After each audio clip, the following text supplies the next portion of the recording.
Welcome to What's Your Sign? I'm Julia Loken. I'm Stevie Goldstein.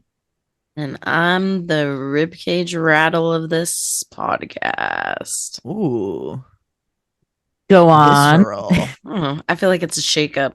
Grab you by the ribs. Oh, I've just never heard that phrase, like a rib cage Like rattle. rattling Ooh. you in your rib cage. I feel like it's just Yeah. something rattling around down there. Whoa. I was imagining like a rattlesnake's tail. I was like, oh, is that what that's called? The maraca, if you will. Yeah, it feels like the western, right? Of like, doo-doo, it's coming. It's here. Well, it's almost Yeah. coming. Spoiler alert, we are recording this on the Ingress Eve. So again, if many crazy things have already happened by the time this comes out, we knew that. We knew that was happening. We knew that was coming, but here we are. That actually, I had a question for you guys, or I was thinking about this the other day. Like, what's the biggest trouble? And I'm thinking very like high school, tween age. Like, what's the biggest trouble you ever got in? Like, what did I do? Like, what did you do? Was there a repercussion? Like, what's like the worst trouble? I can't remember. Maybe I was like listening to a podcast, but someone was talking about like the biggest trouble I ever got in, or like the time like my like parent freaked the fuck out on me, and I was like, I just got many of flashbacks because I was a troubled youth. But I was just thinking, I was like, Lisa and Juliet, like, were they troublemakers? Like, I was just thinking, I was like, were they troublemakers? So I curious if don't you if know y'all if I were. was. I was pretty good, but I also didn't get caught a lot. So Mm, like my brother would do something and then like it would steal focus for me to like do something. ah, You know what I mean? okay. But I guess like if I had to think it was probably sneaking out, I'd probably but I also didn't like I guess I was a pretty bad kid now that I think about it because I would get grounded, but I just wouldn't. Like I would just find my car keys and like go. Like I just wouldn't listen to their punishments. The punishments And didn't so like stick. I don't know. Like, sorry, I had to leave. I don't know why you're calling me because I know I'm grounded, but I had to go to the park. So, like, I don't The know what to park. tell you. Yeah, just like stuff like that. And so I feel like maybe I was like the worst kid ever now that I'm thinking about it, but I didn't get caught a lot, so it didn't happen often. You sound professional. You sound like actually I'm not taking calls right now. That's what You was can reach happening. me. You can That's what reach would me when I'm back. happen. I'd be like, oh Yeah. no, I'm aware that I'm not supposed to be gone, but I am. So what are you gonna do Whoa. about it? But Like, it I don't was need to like answer this call. I know. I was always like getting good grades and doing like all of so it was like what do you want from me? Like, oh okay, I snuck Mhm. out and I got an A plus on a test. Like, I don't know. I'm what's it called? Functioning Yeah. like teenager or whatever.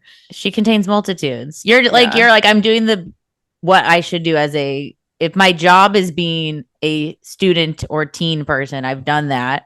Yeah, we've accomplished it. And Mm, yeah, I mean I did stuff that I didn't get in trouble for. And I think if my parents had known, I probably would have, but I don't know.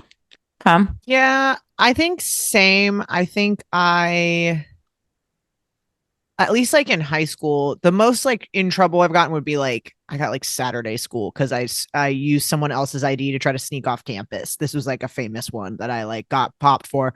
My friend did it every day, never got in trouble. I do it one time. Of course, I get caught, sent to the assistant principal's office, who asked me, "Why do you hate yourself?" And I was like, That's a bit Jesus. much.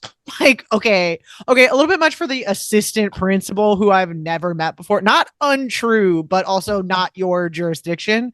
But Like I wow. yeah. Now I'm like, do you think they said that to everybody, or Well, they just yeah, had a that's specific like shitty thing they said to like whoever came Bad into well, their day? day. Mhm. I'm sure he thought he was gonna like get me in this way because I had like changed schools or that sort of thing. But yeah, I think I definitely did do stuff that I didn't get caught for, but I also just like knew I was on dance team and I really liked being on dance team and I was like I just don't want to Like Missed it. anything, but there was people who definitely like got kicked off and got in trouble. So I knew that that was a possibility and that would happen. So I was like smart enough to go, okay, I'm not going to do things like during competition season or whatever. Yeah, But I think I definitely was like that.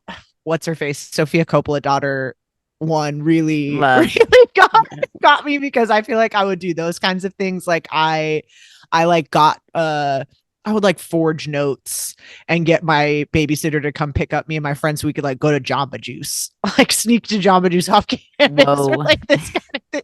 That was like a junior high scam that I pulled for a minute. And you can only do it so many times before they like go. But I definitely did it more than once. Or like when I turned 18 the second half of senior year. And then I was just like, oh, I'm signing myself out all the time, which is not like getting in trouble. But I also was like, oh, I'm going to do stuff that I know you guys like can't do anything about, but is also, I don't know. Damn, you're a forger is what I'm Yeah. hearing. I'm hearing yeah. a lot of Yeah, fake forgery. signatures. Yeah. I definitely in elementary school, I probably shouldn't admit this on the podcast, but in first grade, I told this kid I was going to shoot him in the face. I got in trouble. I got in big trouble for that. Whoa. I don't remember why, but I know he did something. And I was like, my dad has a gun and I'm going to kill you. Oh my God. My parents were like blown away. First grader, they did not know I knew about the gun. Any of like, that. yeah, it was very like, whoa. Wow. When you're like, I shouldn't say this about this thing that happened in elementary school. I'm like, what could it be that's that bad? I'm like, well, that's pretty bad. Free Columbine too. I was really ready to bring a gun to school. Wow. Now, you could say trendsetter. Now would be kind of hack, you know. There's a lot of precedent, unfortunately. But whoa. Wow. Okay. What about you, Stevie? I mean, unfortunately, too many examples. Always in trouble. Also sweet, good. Teachers liked me. Parents liked me. Of course, like, you know, I know how to schmooze with the best of them. Normal grades. Classic. I think I had this friend in both high school and college would be like A's and B's and then one failed class, like for surefire. And I think it's just, I can't do that many classes at one time. Like it's just too much of a workload.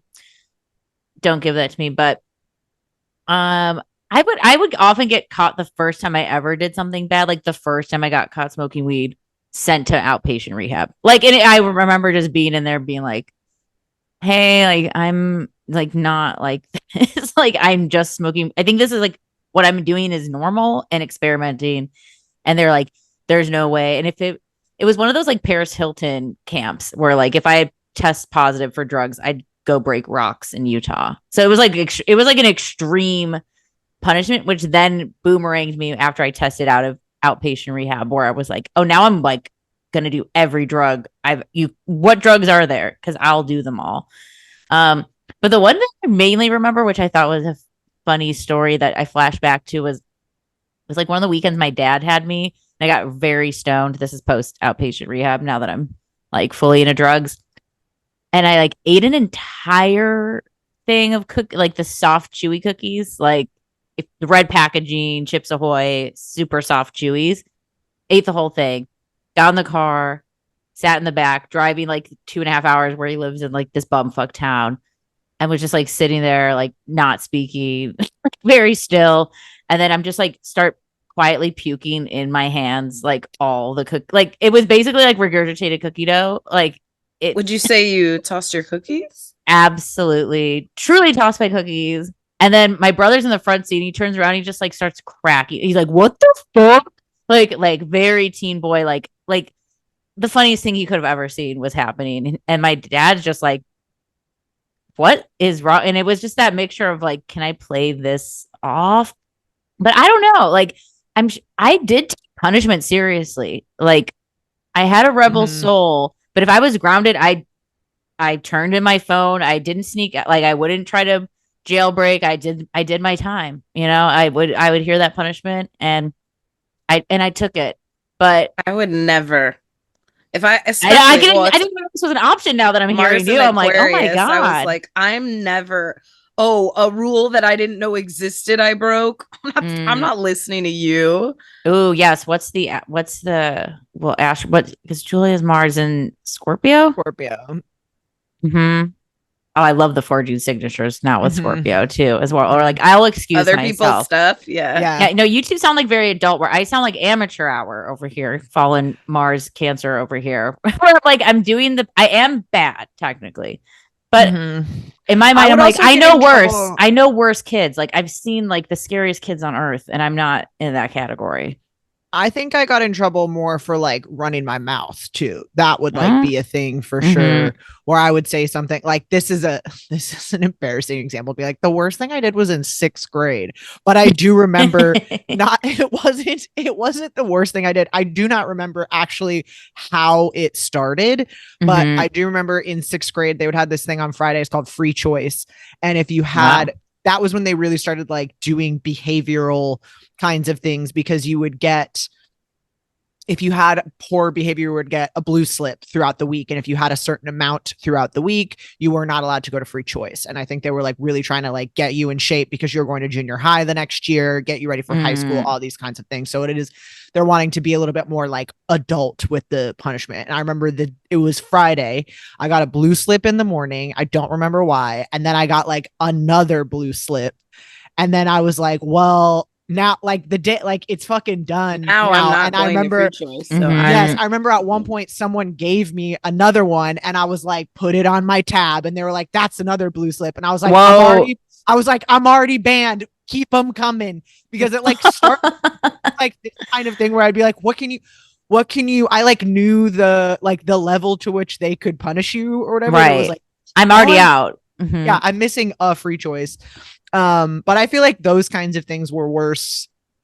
Not worse, but like that, or like I would get in trouble for like stuff that I always get in trouble for a thing that I didn't think I was going to get in trouble for, like that I did not think was bad. If I know I'm doing something bad, I'm usually pretty like, I try to be as smart about it and weigh out like, oh, is this something worth getting popped for? But another one that came to mind was on our studio dance team. We had like a slumber party every year with the team, and you got matched with different people, and you had this like all night kind of thing. And one of the things that we did like a joke dance, because there was this one dance teacher who only let people in the dance if they looked good in a crop top. Okay, and go to jail. And this was the thing. So I was like, me and my girls, who were obviously the ones who were like not crop top material, all got put in one dance, and we're like, oh, I wonder why we weren't in Trevor's dance. Wow, they're the crop nuts. Yes. So we did like a joking dance in crop tops at this sleepover, and we were like, Trevor, this is dedicated to you or whatever. We like did this dance, and we got in so much trouble, not even from the teacher, not from him. It was from another dancer who thought we were making fun of them. And we had to get like called in and be in a circle or whatever. And I was like, okay, I'm sorry, abs. What, we can't have a fun time because we weren't crop top material. We weren't crunching in the gym all morning. Sorry. I definitely had to run and cheer a lot. Yeah. But it was always like I didn't wear the right like scrunchie or hairstyle, or I didn't want to curl my hair, or too short, skirt too short, or like stuff like that, where I was like, fine, I'll run.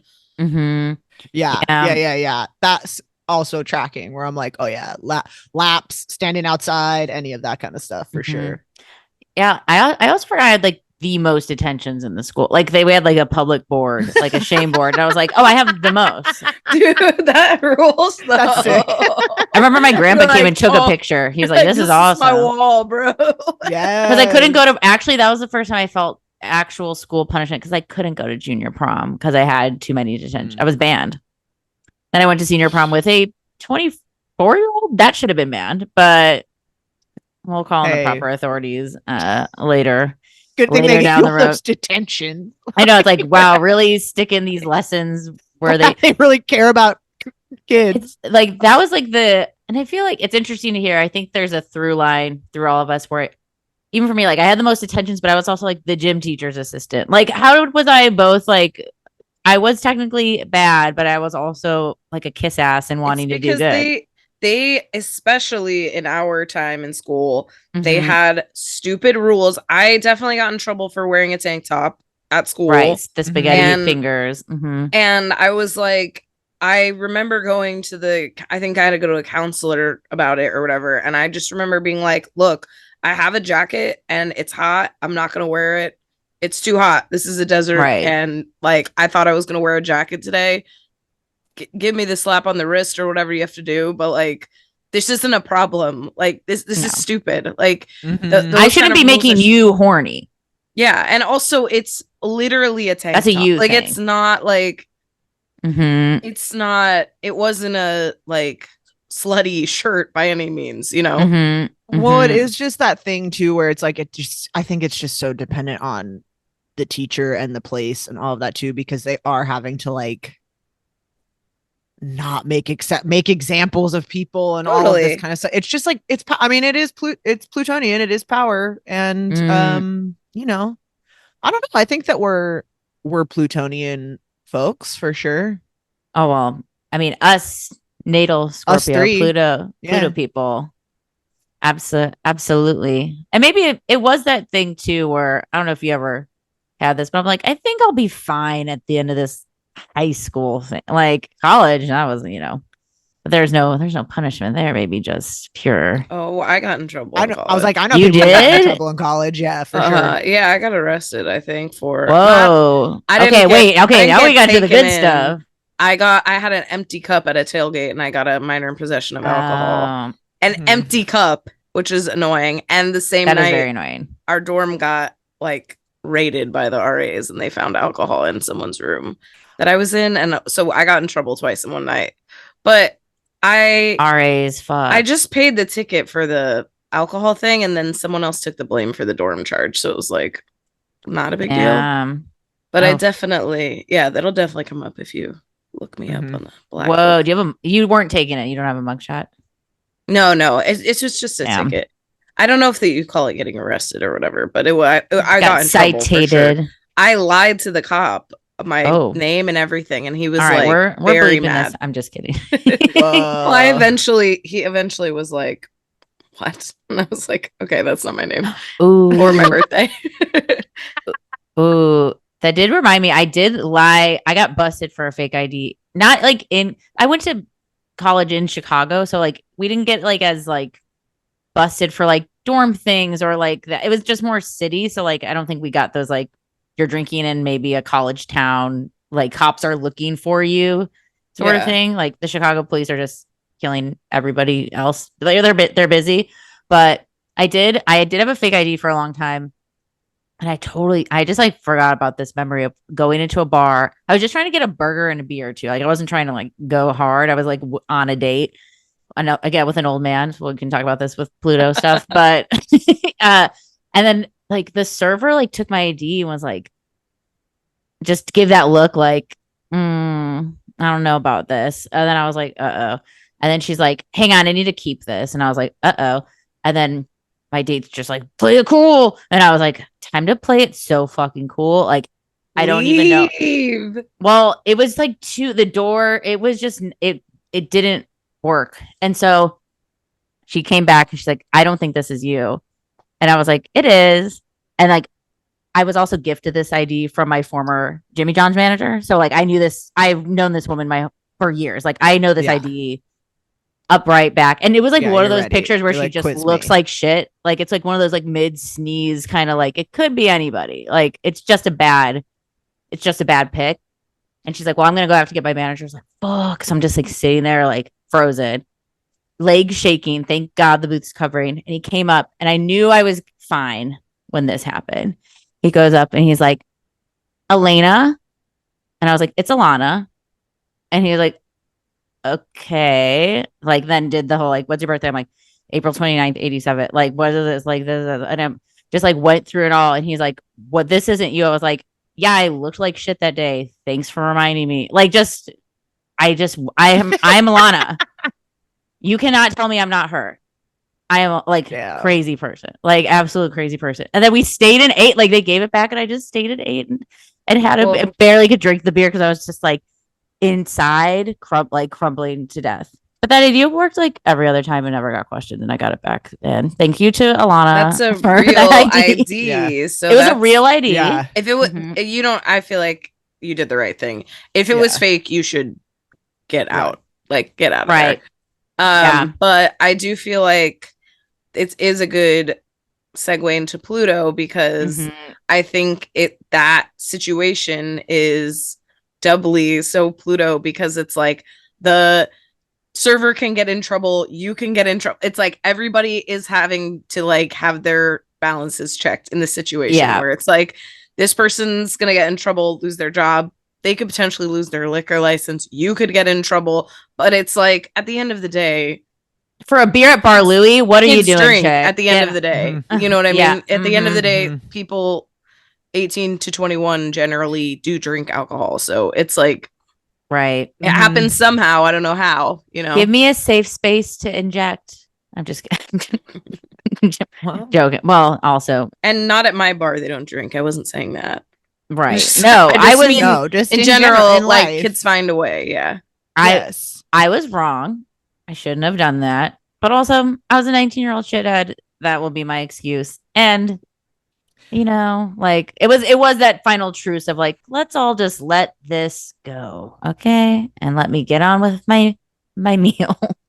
Well, and it is like you said too, when you're that age, you're not thinking about someone else's like liquor license never. or Yeah. what any their you know what the family that they have to provide for with this business or No, I was just thinking everybody like else's jobs. fuck, I can't have my really good fake ID getting Yeah. taken away. You're just like, oh, you're busting me, but you know. Meh. Yes, no, now, and that's why we go through. That's why it's interesting when people talk about to pop back a little bit with Saturn returns because it's like, dude, it's just becoming an adult. Like I don't know, I like it in the most simplest terms. Of course, it can be rough and scary, but it's just like thank God for aging a little bit. Like I would hate to be that like transported back to that brainer time. Like that served its time, and it feels Pluto too, where it's like this has been the thing and now it's time for that to end. Now we're moving on to something new. Let's call out what's worked and what's not. And damn, yeah, we're in a big, I mean, this might be like the biggest astrological thing we've reported on or have experienced. I mean, we've had a lot of shifts, but we've never had this. Well, I also I think, I'm not sure this is true, but I think this is the first time Pluto will be in Aquarius since Pluto was discovered. So this is a big like global worldwide, like this has never happened before, and that makes it very interesting to me. Yes, that is true. This is the first time Pluto will be in Aquarius since we have discovered Pluto and are aware of the significations of Plutonian energies of power. And I think that makes sense with this move into Aquarius, specifically in terms of like information and how much we have and how different this is in a historical context, because we know about all of these. That's something that I think about in terms of like history, because I know people knew about other things throughout time and books have existed and history has existed. But in terms of like a general populace, know the amount of knowledge, we definitely are at a time when more people have historical context for things than ever. And I do think that when we are talking about shifts in power, which is what any Pluto ingress would be dealing with, but this one specifically into from Capricorn into Aquarius, a more collective sign, a more people focused as opposed to institutional focused energy, that is also speaking to our own ideas of like personal power that we all have currently in society as it exists, but also kind of like collective power, not only with ourselves but also with the knowledge of every other time Pluto has been in Aquarius, that I don't know if other people have had when they have had their Pluto Aquarius ingresses, thinking about themselves in the context of a history of like revolutions and people powered movements. Yeah, no, totally. I think it was on Astrology Consciousness with Dr. Michael Lennox talking about Pluto Aquarius, and we'll go through the stats and figures, and we're going to be talking about Pluto Aquarius for the next goddamn 20 years. But talking about too, like, there's of course a lot we can get a little freaked out about with any Pluto change, because it does signify a generation switch, like we are moving through into a new phase of society, but also in a technologically focused sign like Aquarius. And now that we've had hundreds of years of technology advances too, we are, say, better prepared or informed. Like, we do have the information of what happened the last time Pluto was in Aquarius. We have the information of what's happened for the last even 100 years. So there's something that's promising, knowing that like we have the intellect and information and all of that to create a better future. But of course, evil evil and the things that profit off of evil don't want us to do those sorts of things. But thinking, and you'll hear this when we think more of historically, when it was last there in 1777, also angel number, take a shot. But with like the French Revolution, it's like they weren't looking or thinking about this stuff. They just knew that it was time to bust some skulls and change the power dynamics. And I think even if you know what sign Pluto's in or not, if it's making an ingress or change, some sort of dynamic of power is shifting one way or another. Yeah, I mean, I think the major thing is, obviously the foundation of this country.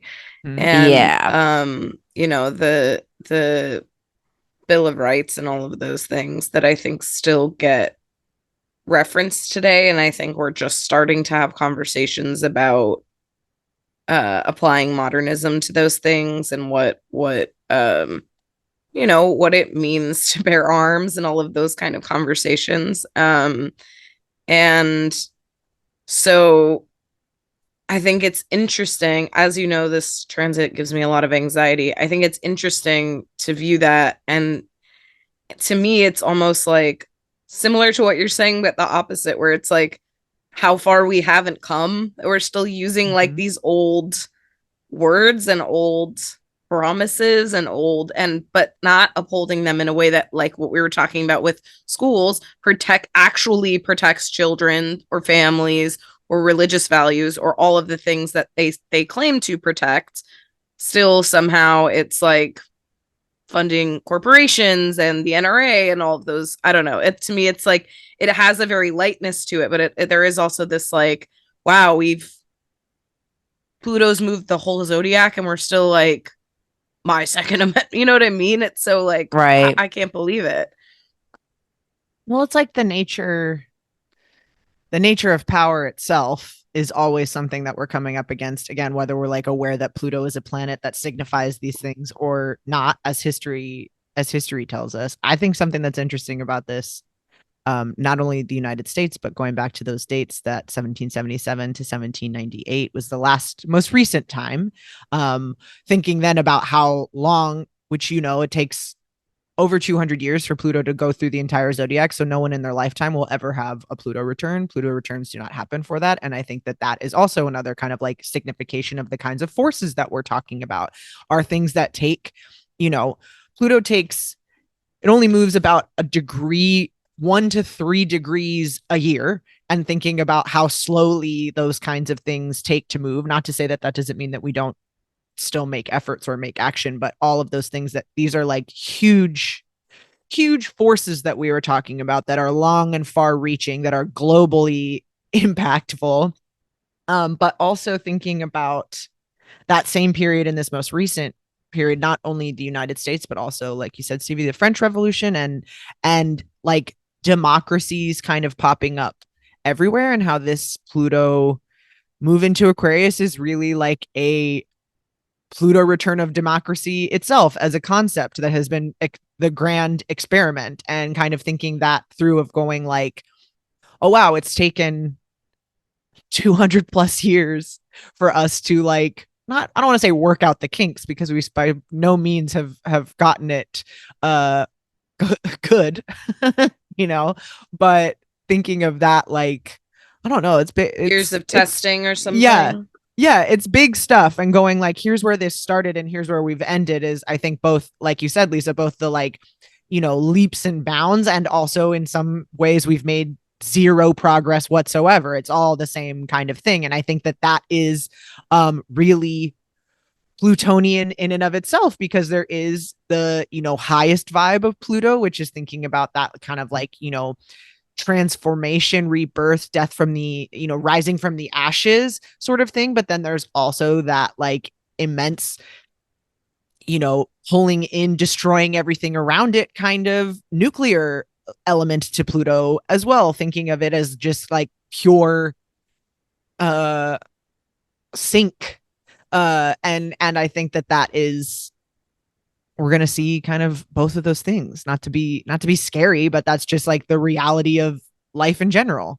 Yeah, I mean, life is scary right now too. I mean, I just listened to a New York Times podcast episode about the China situation, and like we are on thin ice with international relations, and to say otherwise is kind of like living with blinders on, I think. Mm-hmm. And in some ways, I find that Pluto being this, planet of sort of, I guess, not revolution in that way, but the like tilling the soil, or like, just shoveling out some of the dried out stuff on top to get to the really nice earth underneath.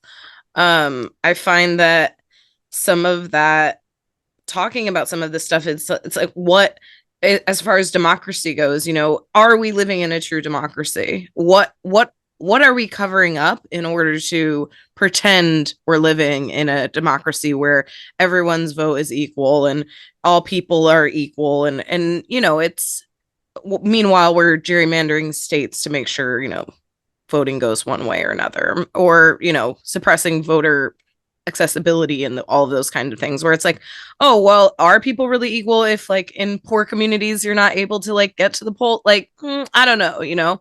And so I think it is kind of like, it is difficult to pull the rug back and see what's been swept underneath, to mix metaphors. And so I think it does feel hard, but if the end result is finding true equality or democracy, then it's something we have to do. But if it's more of the same to do more of the same, I think that's where it feels like weighty or pressured, or, it feels like everything's on you. You have to make it's bootstraps. You have to make your own living. You have to host a podcast and work 3 jobs and like do stand up and whatever to have a 1-bedroom apartment. That's not democracy at work. That's, there's other systematic issues. Yeah. No, I think you're both hitting on like a lot of Pluto things and Pluto and Aquarius things, where I'm glad we're talking about it in that big societal sense, because of course, Pluto's going to transit at all of our charts, but it is, I think, when we look at something that's so slow moving and the farthest away outer planet, and does really mark these generations. I think it's worthwhile looking at Pluto more in that collective sense, especially in Aquarius. It's very collective sign. And I mean, like I maybe I'm just an optimist. Like I would not want to live in 1798. So like I do know we've made strides as societies and cultures. And I know in 200 years from now, when it's Pluto and Aquarius again, they're going to look at us being like, God, I'm glad I didn't live in 2023. And I'm glad we have whatever the fuck this is now, aliens in from outer space. The planet has reset from global warming, whatever. But I think that it's cool in astrology that there's space to talk about shit that's scary and hard, which can be Pluto stuff, which can be things that feel like they need to just go. Like, I think we've talked about this a lot in the pandemic, in election cycles, all that, of getting back to a 2019 and earlier is a fool's errand. It's just, I think we know that personally, just feeling it as a people, but then also astrologically, it's just like, that's just not what we're here to do. Like, we can't go back. We've seen too much. Like, we've all seen what happens when we get a sample taste of universal basic income, when we see that our jobs will abandon us to die, when healthcare is, the system is put it to its to its actual limit, to a breaking point, and we still haven't invested in it. So we are going to feel a very Pluto word, consequences. That's very Pluto. You're going to see the results of information ignored, things not explored, whatever. But I don't know, since Capricorn, and we're not fully in full-blown Pluto Aquarius mode yet. We're gonna have some retrogrades back into Capricorn. We'll run through all that in just a sec. But since Capricorn is these systems too of like building it, capital, I know Capricorns, I'm sorry that you get wrapped with capitalism, but stop being so ambitious all the time, because that's why it's wrapped in together. But yeah, we've built it, like, damn, like that last 20 years was a lot of rapid growth in so many sectors and fields. And I think Aquarius is that interesting question of like, we can't do exponential growth anymore, you guys. Like that's never been sustainable. Why has that been the goal? And yeah, like doing all these hustles to have a 1 bedroom isn't how, like, that doesn't seem like a very Aquarian future. That seems like Aquarian's going to find a unique way to survive and do things differently. Where I think Cap is like, no, if I just keep doing it and we both have incomes and we're partnered and we do this, it's going to work. And it's like, Aquarius is like, no, it hasn't. That hasn't been the truth. And now I'm here to really pop your bubble and blow your mind in the ways that all this was so fucking wrong. So it feels like maybe that's where I like throw my hands up a bit with Pluto, where I'm like, well, it is the like inevitable thing that does need to happen, isn't it? Like we've just been like putting off the, turning on the light and watching the cockroaches run away in our space, which it's going to be scary and sucks in some ways. But I say scary in we just have to all be there for each other is the Aquarius message. Like we're all doing something scary. Like we're all feeling this. Like it's not easy for anyone. Well, maybe some of like the rich people that need to go, but well, I mean, it's not to say that it's not going to be easier for them, but I think that it's also not easy for them because also the ways that they have maintained wealth and power have also been usually through ways of deep-seated oppression or taking advantage of the people that have helped, that whose labor they're exploiting or whatever it is. And that's not easy to, whether you're aware of that and knowingly using it to your advantage to get rich is one thing, or whether you are someone who has just benefited from the system and is now finding out that the ways that you have benefited, that's still difficult to know, like, oh, actually everything that I thought about how these things happen. Because I think that that's very Pluto Capricorn to think of amassing whatever it is as a result of consistent like dedicated effort, as opposed to a system that actually only works for certain people. And I think that that's like a very Pluto Capricorn thing, where now coming into Pluto and Aquarius, it is more, I don't want to say every person for themselves, because it's not like that, but I think that is like there is a way that's a direction that things can go, is how you can feel that way when you feel abandoned by systems, is to go, it is just, I am on my own, there's no one. But I think the high vibe of Pluto and Aquarius, like you said, is us all recognizing ourselves as resources, ourselves individually, our communities, our friendships, our whatever, that is where our power is, not in these institutions that have propped up ideas and philosophical ideas about power and what we should be doing and kind of like morality, instead of it being like, no, this is just actual like power in numbers, power in like solidarity and all of those things. And I think that that is a trickier place, because it does require everyone to, like, it does require the numbers. We need the numbers in that sense. Whereas in, something else, it's more about the, like, I don't know. You get it. Yeah. I mean, totally. I think with Capricorn, the, lesson may be, or with Pluto leaving Capricorn, the lesson may be that, like, building just to build doesn't build anything.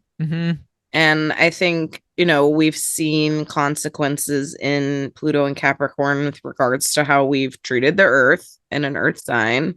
And I think it might become more real when it becomes about the air you breathe and you can't actually breathe, maybe not. I live in LA where we have terrible air quality a lot of the time and goes unnoticed. But I think, environmental issues will be something that definitely are expanded upon during this time. And I think maybe, hopefully if we start seeing, I think Aquarius is a sign that we could definitely see potentially regulating corporations' emissions and things like that. And so potentially, if people are willing to stick to it,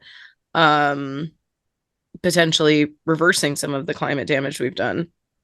Mm-hmm. I don't know if And I think it is maybe not all the way, but It's possible. no, but it is that seeing. I think there is a seeing ourselves as like equal, connected, as everybody equally responsible for doing something about the problems of the world, the problems that we are important to us. And I think that that is like a little bit of a destroying the kind of pedestals and the separations. I think I referenced this on another episode already, but I saw a newsletter thing from someone called the Woke Scientist. I do not know their actual name, but that is their Instagram, and I am on their newsletter recently, so I'm not as familiar. But talking about taking people off pedestals, and even people who have accomplished really incredible things are still just regular people. And the more we get rid of those separations, the more it encourages us to be reminded that we too can have an impact, that we too matter, and our actions matter. Our all of those things are true, and I think that that is like the highest vibe of Pluto and Aquarius, is that we like all, if everybody did something that was important to them all of the time, like what could we do? I don't know. Or like everybody felt like they had ultimate power. That's scary, but also like we could change everything. Totally. Let's talk about this. Pluto and Aquarius. Pluto ingresses into Aquarius on the 23rd of March. We're going to just make a quick little dip, as it will leave. It will be in Aquarius through the 11th of June, where it will then retrograde back into Capricorn for the remainder of the year. It will then move back into Aquarius on the 20th of January of 2024. So we'll get a little summer preview and then a little back movement. Then we're going to move in, like I said, January 2024 through September 1st of 2024. We will have one more retrograde back into Capricorn just briefly. And then on November 19th of 2024, we will move into Aquarius for good until March 8th, 2043. We'll get a little, I think, towards the end of that 2043 date, we might get a little into Pisces, back into Aquarius there. But I mean, 20 years. So this is the big thing for 20 years. And I think thinking about not only those historical ones, but a big thing with Pluto and Aquarius is also technology, obviously. And I think thinking about something, I know it can be scary too, but thinking about something like like the smallpox vaccine was one of the things that was a medical breakthrough during that 1777, 1798 period. And that didn't like change a power structure, so to speak, but now a bunch of people can survive something that once would have destroyed them. Plutonian innovation there, or something like the printing press or whatever. Like this is, now we're mixing Pluto generations, but those things of it, like that might not change your concept of that, but we're going to see, innovation that I think can be transformative, that we might not know all of the consequences of, but will then become a thing that has power in our lives to both flourish and destroy. I would say that both inventions definitely shift power structures. Mm-hmm. I think a vaccine for smallpox, it's definitely making it available to communities that don't have a lot of resources. I mean, that shifts power structures for sure. And the printing press, which I mean, obviously that educates people, right? So that changes power structures. Yes, those kinds of things too. I think if you are feeling anxiety about this transit, that remembering that there are things that we don't necessarily know what far-reaching transformative power. I mean, the iPhone is another one too, where it's like, who knew that having that. I mean, of course you do, because you go like, oh, this is a new phone. This is wild, but we're not necessarily expecting things to be daily life altering in that same way. But now we're there, and that's both, again, great and awful. Well, it's 20 years. Like, there's going to be a ton of horrible shit that happens and a ton of amazing shit that happens. I pray during this time we do see free internet and free healthcare, because that is the future. That's what we need to be. That's where we should be at. That's where we should have been at, sooner than this. But I hope, God, if we don't have that by the end of Pluto in Aquarius, then Pluto and Pisces better be a dissolvement of it all, because then it's just true. Then that's just truly ridiculous. But who knows? Maybe that's what people have thought from previous Pluto generations too. It's like, if this doesn't happen by this point or whatever, I think, were we all texting about it? I'm sure I'll post it, that TikTok that's been going around of like history of like 80-year chunks of history, and like when you're in booms, peaks, crisis, and something. There's like 4 terms. Anyways, we're in the worst one right now. Segments, yeah. We're in the bad one. So that's unfolding. So yeah, like I can't imagine that Pluto and Aquarius, like things are just going to be better tomorrow here in the year of our Lord 2023. Nothing's been building up to that so far. There's been no evidence that that's going to happen. There needs to still be a lot more people feeling the effects of how, whether it's government, societal, community sort of things. I don't know. I could see a great unplugging coming from this time, especially as AI and robo cop dogs get more and more like, I could see that we become feral. Maybe. Well, I don't know. I could see it being a form of like protest almost, where it's like that thing when we're talking about like the growth of AI and something where it's like, okay, well, if we're all going to be replaced by these things without like a universal basic income kind of subsidy, then the only power that we do kind of have is our own personal, like, you don't get our attention anymore, or that sort, like that kind of, that sort of thing, where it's like not necessarily, I don't know, but that to me, it would be like, okay, we're going on strike. You're not getting no ads are getting views this week or whatever. If this is the way that we're would kind of like be so effective, but actually. I mean, social media strike. They try. Yeah. It's been tried. I went to the doctor recently, and when I was closing my tab, my doctor told me that I would get more money off of my prescription with my AAA than with my health insurance. And that to me is just like reprehensible. I pay for my health insurance, and I shouldn't be relying on my auto like backup plan to literally, it was for context, to literally see. I shouldn't be relying on AAA for that. And I understand, like, I think AAA is a great organization. Don't get me wrong. Like, I'm on board 100%. Love them. I get my stuff renewed there. Also a fan of AAA. I use them for travel. I'm a big fan. We need to reach out for sure. But I pay for health insurance. Yeah. And I'm also required by the government to have health insurance.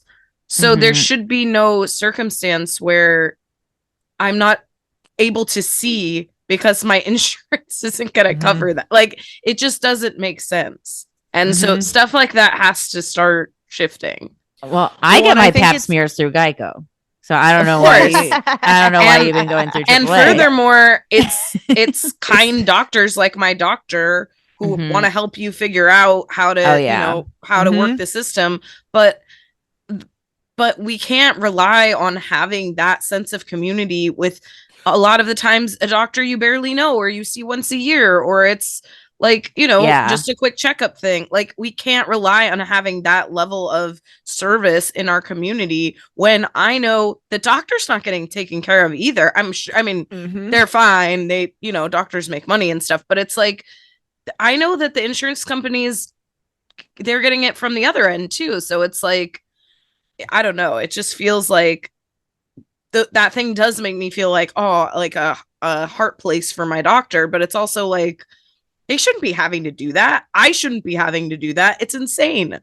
Well, I think it's just reminding each other that while it's not necessarily the same, the same struggle for everybody, that these are all systems that are not working good for anyone involved except for basically the 5 people that own the systems or whatever. And being like, that's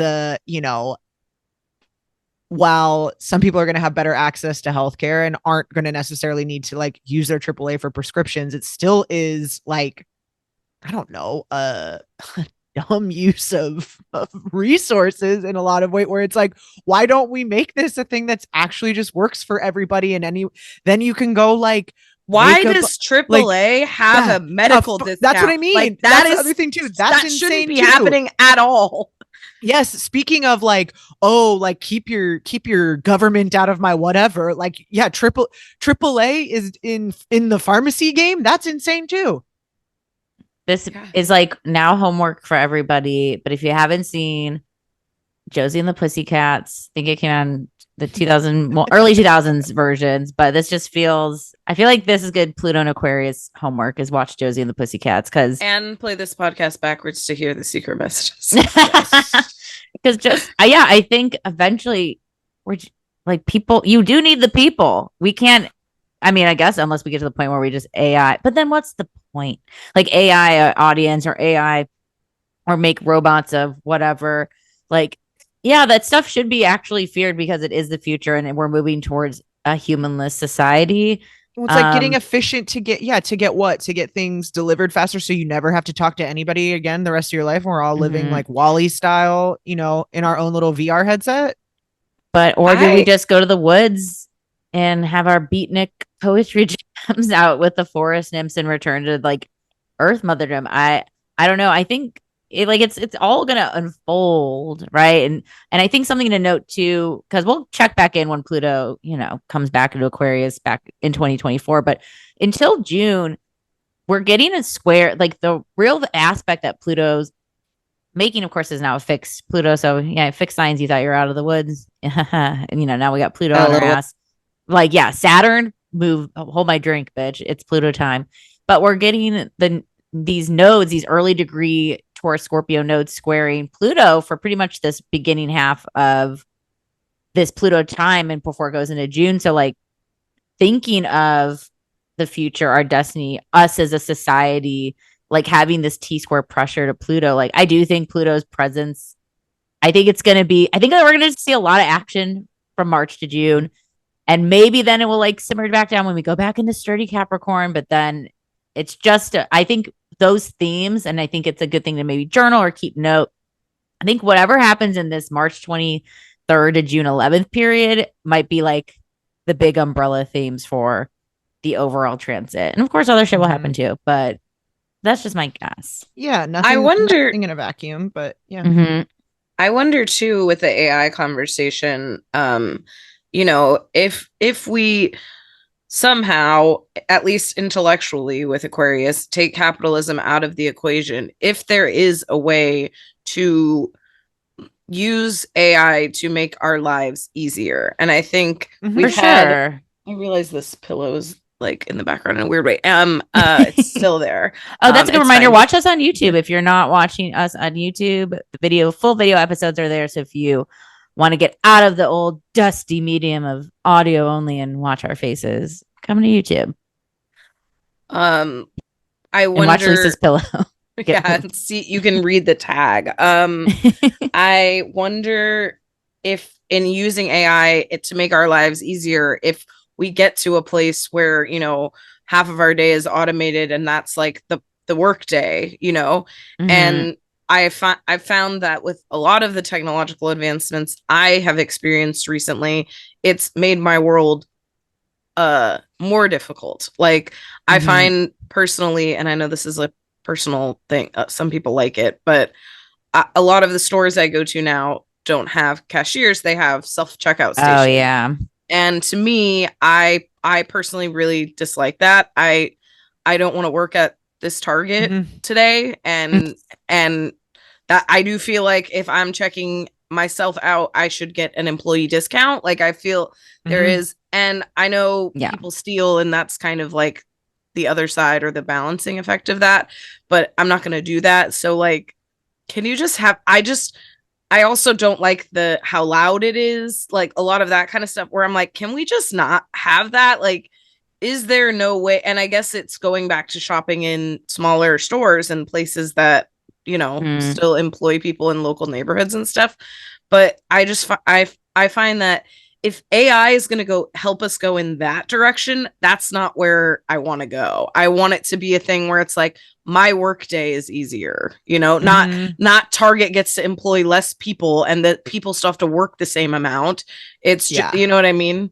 Yeah. Yes, I think that's absolutely. That's the good, like, I'm putting if you're watching on YouTube, I'm putting like my fingers in front, like the ethos of like, we can do all this wild, weird, futuristic shit, but why are we doing it to replace parts of our society that are enjoyable? Like, I maybe do want to connect with my cashier, or even now, breaking news, which by the time Pluto and Aquarius probably moves back into Capricorn, like the WGA, the Writers Guild Association for America, is part of their contract negotiation is about not having AI be part of a writer's room, because Jesus Christ, that's the job, baby. And there's like, no, like it'll be like a tool, like it's like using like a writing program, but like they'll still get credited. But it's like, but we see how the slippery slope begins. We've seen the beginning of horror movies. You know what I mean? Like, we've seen what happens when you just do a little bit. The horror movies. Mm-hmm. We've written the horror. We've seen what happens when you do a little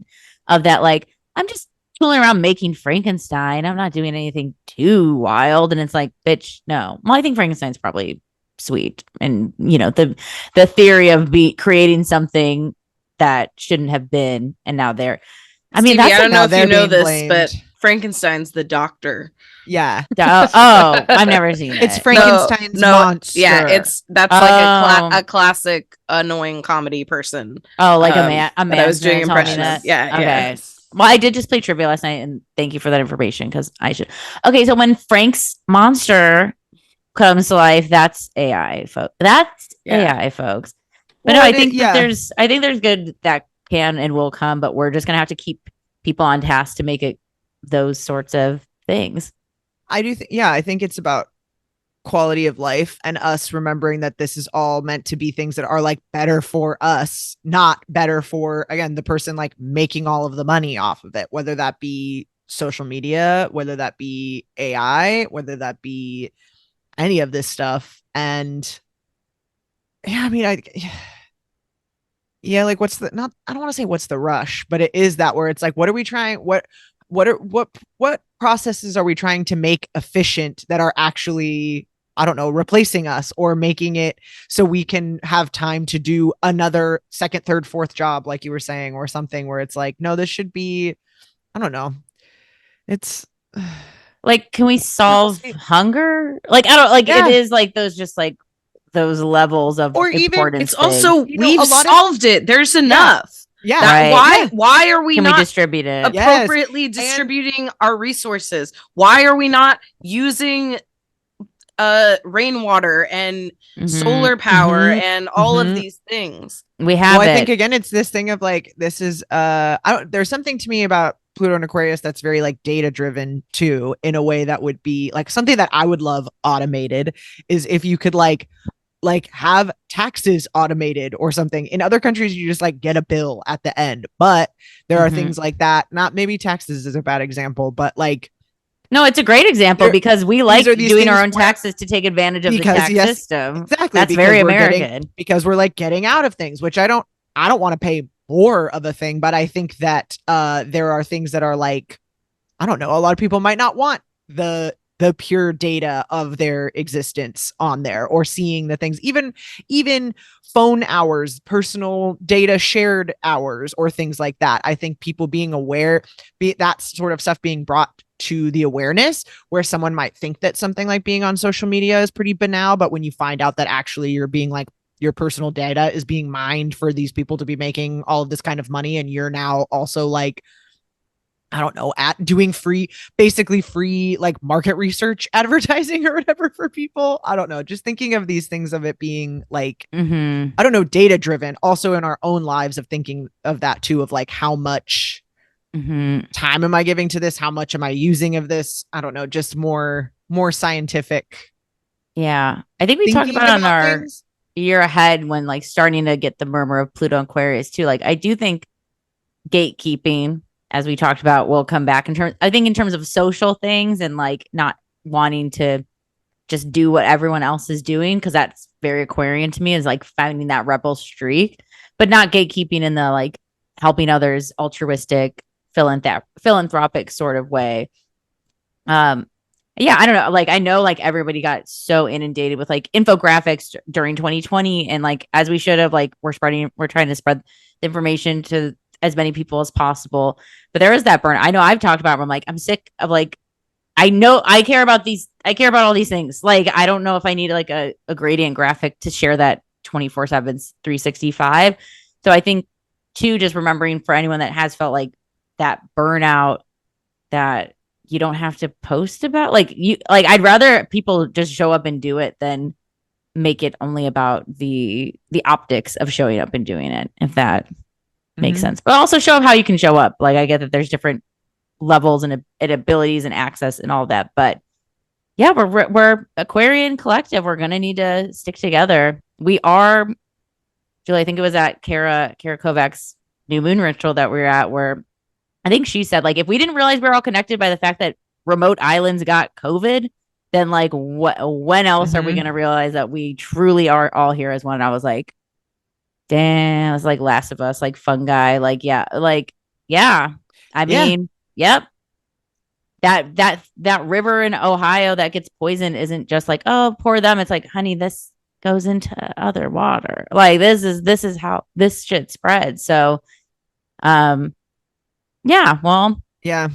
Have a good night. No. Anyway, that's it. I think we should talk about and think about this stuff though. It's not, yeah. The more you do, the less scary it does get, because it's reality. And I think it is like getting, you know, the collectivism versus toxic individualism. And I think that is like really the biggest thing of like and that being reminded that we are in this together, that our struggles are, again, while they are not equal, they are connected, and they are I can't think of the word that I'm striving for, but the like, I don't know, remembering that we're doing this, and what's good for all is good for you. Instead of the other way, because I think we can kind of delude ourselves into thinking like, oh, well, my personal me being good is good for the collective. And I think that is true, because, you know, fulfilled, happy, vibrant, alive people are more likely to go out and do those things. But I think also remembering, as we are in a period of history where I don't think it is going to be easy necessarily, but that does not mean we aren't going to accomplish great things and see incredible power shifts. But I also think that's only going to happen if we see ourselves as related and vital parts of this power shift. Totally. Well, I mean, Pluto? we shall see, but we're in a very special astrological time that I mean, this has happened in our lifetime, Pluto ingresses, but you know, the first time I'm like an adult that cares and thinks about astrology. So that's also kind of neat too. Yeah. Good luck. Good luck, everybody. Stay together for the kids. Maybe join our Patreon. We got community over there. We'll all plan who lives on the highest hill when it's time to, you know, rally the troops. Yeah. Like there's some crafty people over there that can make, you know, mayonnaise and do the things we will need when we're on the farm.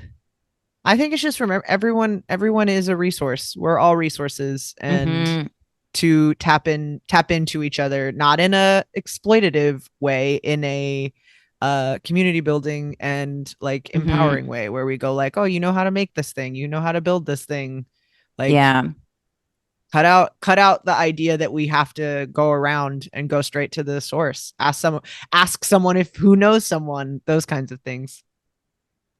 Totally. We all bring something to this collective table called Mother Gaia. Hell yeah. Well, to treat her right, because baby, she is rejecting us. Yes. Yeah. I mean, yeah. Even that too. Not to. I was like, as we wrap. Anywho, existential crisis. It will be. Look, it's every generation you're in. I mean, Gen X thought they had it the worst ever. Like, doesn't it just everyone thinks they're having it the worst, and now we try to make it better. This is our worst, and we'll see what See? that brings. God. No, this is exciting. We're on the precipice of big change. We look forward to seeing how that unfolds and how we are a part of it. And thank you for listening. And we'll see you next week. See ya. Bye. Bye.